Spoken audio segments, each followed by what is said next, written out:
ക്രിസ്തു സഭയും ക്രിസ്തു മക്കളും നിരന്തരമായി പീഡിപ്പിക്കപ്പെട്ടിരുന്ന കാലം യഹൂദ പ്രമാണികളോടൊപ്പം അവരുടെ സൈന്യാധിപനായ സൗൾ ക്രിസ്ത്യാനികളെ ഉന്മൂലനം ചെയ്യുവാൻ നിരന്തരം അവരെ പീഡിപ്പിച്ചിരുന്നു. എന്നാൽ ദൈവകരം അവനിൽ പ്രവർത്തിക്കുകയും അവനെ ക്രിസ്തു ശിഷ്യനായി രൂപപ്പെടുത്തുകയും ചെയ്തു. പ്രിയമുള്ളവരെ, ഞങ്ങൾ ഇവിടെ അവതരിപ്പിക്കുന്നു സൗളിന്റെ മാനസാന്തരം.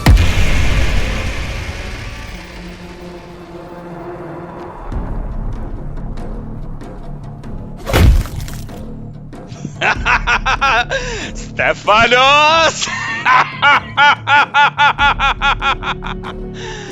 ഇവനാണ് ക്രിസ്തുവിനെ പ്രഘോഷിക്കുന്നതും അവരെ മാനസാന്തരത്തിലേക്ക് നയിക്കുന്നതും. ഇവനെ കൊന്നാൽ ജനങ്ങൾ ക്രിസ്തു മതം വിട്ട് അകന്നോളും. ആരവിടെ? ഇവനെ കല്ലെറിഞ്ഞു കൊല്ലുവൻ.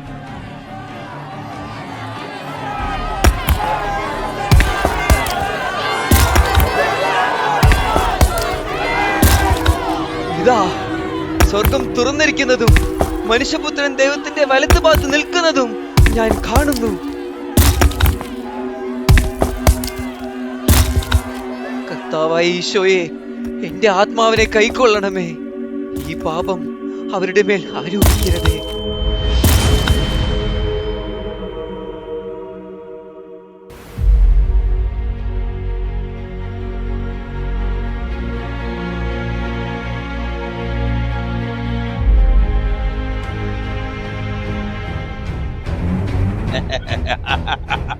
വരൂ, ഇനി തെരുവീതികളിലും ഭവനങ്ങളിലുമുള്ള ക്രിസ്തുവിനെ ആരാധിക്കുന്ന സകലരെയും നമുക്ക് നശിപ്പിക്കാം.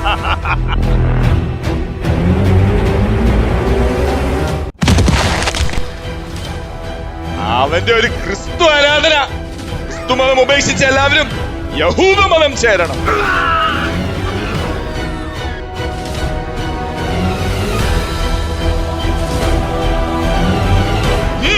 ഇവനെ മർദ്ദിച്ച് അവശരാക്കുവൻ.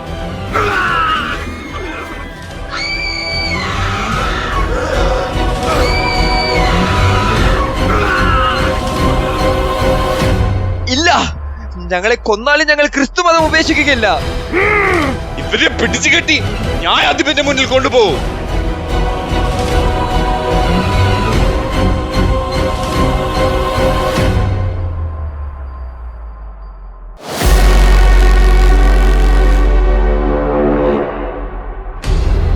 സൗൾ കർത്താവിന്റെ ശിഷ്യന്മാർക്കെതിരെ വധഭീഷണി ഉയർത്തിക്കൊണ്ടിരുന്നു.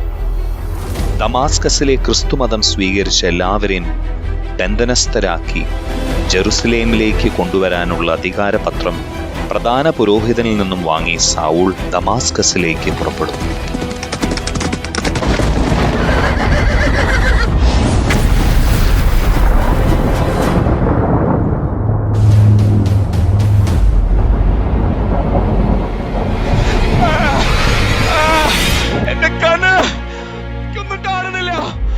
സൗൾ, എന്റെ മകനെ, നീ എന്തിനെന്നെ പീഡിപ്പിക്കുന്നു? കർത്താവേ, കർത്താവേ, അങ്ങ് ആരാണ്? നീ പീഡിപ്പിക്കുന്ന യേശുവാണ് ഞാൻ.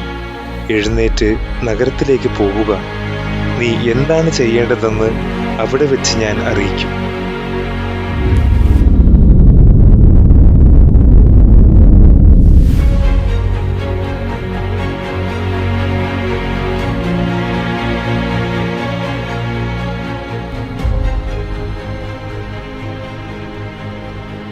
കർത്താവിന്റെ ഇടപെടൽ സൗളിൽ മാനസാന്തരം നടത്തുന്നു. കർത്താവ് അവനെ പരിശുദ്ധാത്മാവിനാൽ നിറച്ച് ജ്ഞാനസ്നാനം നൽകുന്നതിനായി ദമാസ്കസിലുള്ള അനന്യാസ് എന്ന ശിഷ്യനെ തെരഞ്ഞെടുത്തു.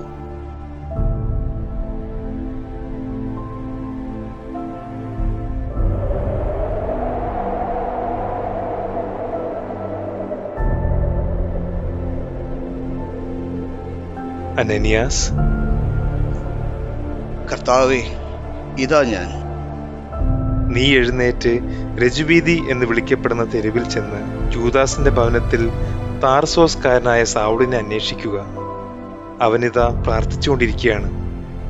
അനന്യാസ് എന്നൊരുവൻ വന്ന് തനിക്ക് വീണ്ടും കാഴ്ച ലഭിക്കാൻ തന്റെ മേൽ കൈകൾ വെക്കുന്നതായി അവനൊരു ദർശനമുണ്ടായിരിക്കുന്നു. കർത്താവെ, അവിടുത്തെ വിശുദ്ധർക്കെതിരായി അവർ ജെറുസലേമിൽ എത്രമാത്രം തിന്മകൾ പ്രവർത്തിച്ചിട്ടുണ്ടെന്ന് വളരെ പേരിൽ നിന്നും ഞാൻ കേട്ടിട്ടുണ്ട്. ഇവിടെയും അവിടുത്തെ ആ നാമം വിളിച്ചപേക്ഷിക്കുന്ന സകലരെയും ബന്ധനസ്ഥരാക്കുന്നതിനുള്ള മുദ്രാപത്രവും അധികാരവും പുരോഹിത പ്രമാണികളിൽ നിന്ന് അവൻ സമ്പാദിച്ചിരിക്കുന്നു. നീ പോകുക, വിജാതിരുടെയും രാജാക്കന്മാരുടെയും ഇസ്രായേൽ മക്കളുടെയും മുൻപിൽ എൻ്റെ നാമം വഹിക്കാൻ തിരഞ്ഞെടുക്കപ്പെട്ട പാത്രമാണവൻ. എൻ്റെ നാമത്തെ പ്രതി അവൻ എത്രമാത്രം സഹിക്കേണ്ടി വരുമെന്ന് അവന് ഞാൻ കാണിച്ചു കൊടുക്കും.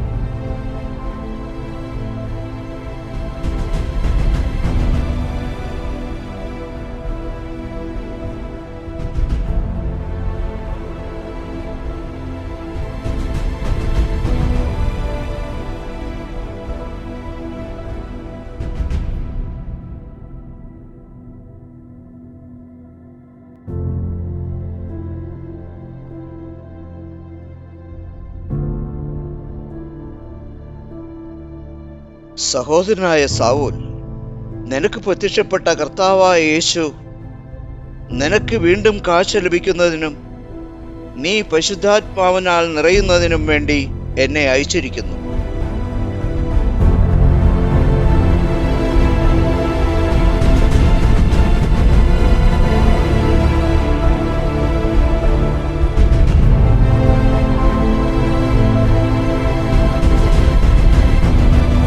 ജ്ഞാനസ്നാനം സ്വീകരിച്ച സൗൾ പിന്നീട് പൗലോസ് എന്ന പേര് സ്വീകരിച്ചു.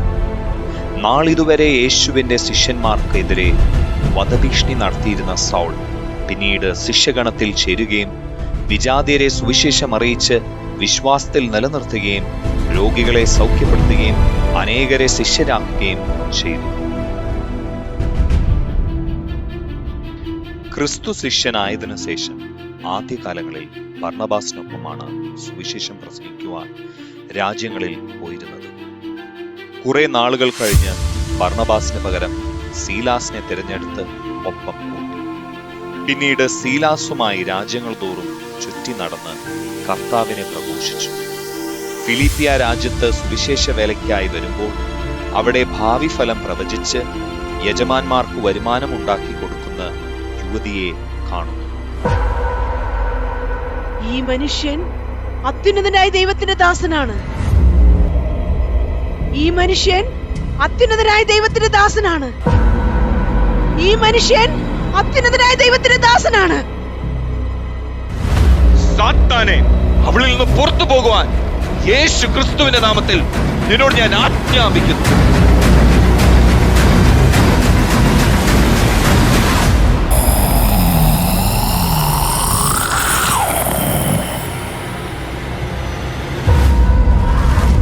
ഇവളിൽ ശക്തി നശിച്ചിരിക്കുന്നു. നമുക്കിനി ഇവളെ കൊണ്ട് സമ്പാദ്യമൊന്നും ഉണ്ടാവില്ല. ഇവനാണ് ഇതിന്റെ കാരണക്കാരൻ. ഇവനെ നമുക്ക് ന്യായാധിപനെ ഏൽപ്പിക്കാം. ഇവന്റെ ഒരു സുവിശേഷ പ്രസംഗം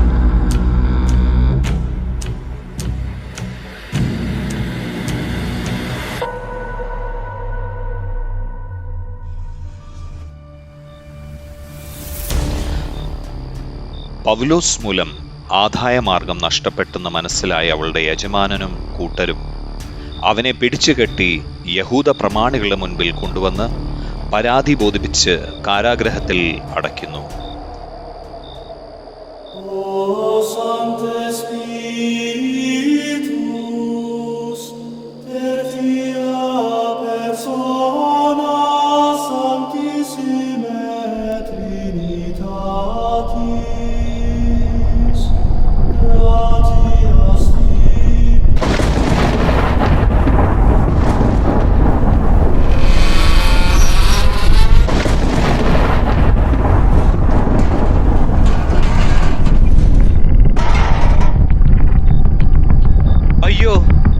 വാതിലുകളെല്ലാം തുറന്നു കിടക്കുന്നു. തടവുകാരെല്ലാം രക്ഷപ്പെട്ടിട്ടുണ്ടാകും. ഇനി എനിക്ക് ജീവിക്കാനുള്ള അവകാശമില്ല. ഞാൻ മരിച്ചേക്കാം, ഞാൻ മരിച്ചേക്കാം. സാഹസം കാണിക്കരുത്. ഞങ്ങളെല്ലാവരും ഇവിടെ തന്നെയുണ്ട്. യജമാനന്മാരെ, രക്ഷ പ്രാപിക്കാൻ ഞാൻ എന്തു ചെയ്യണം? കർത്താവായ യേശുവിൽ വിശ്വസിക്കുക, നീയും നിന്റെ കുടുംബവും രക്ഷ പ്രാപിക്കും.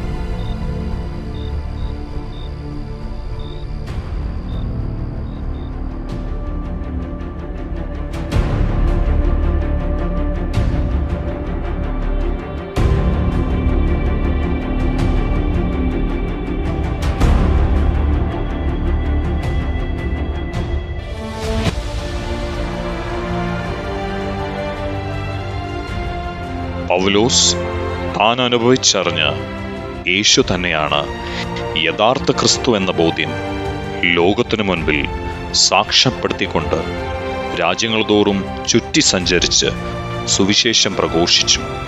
എന്നാൽ അപ്പോഴും പൗലോസിനെ വധിക്കുവാൻ ഒരു പറ്റം പ്രമാണികൾ അവനെ പിന്തുടരുന്നുണ്ടായിരുന്നു.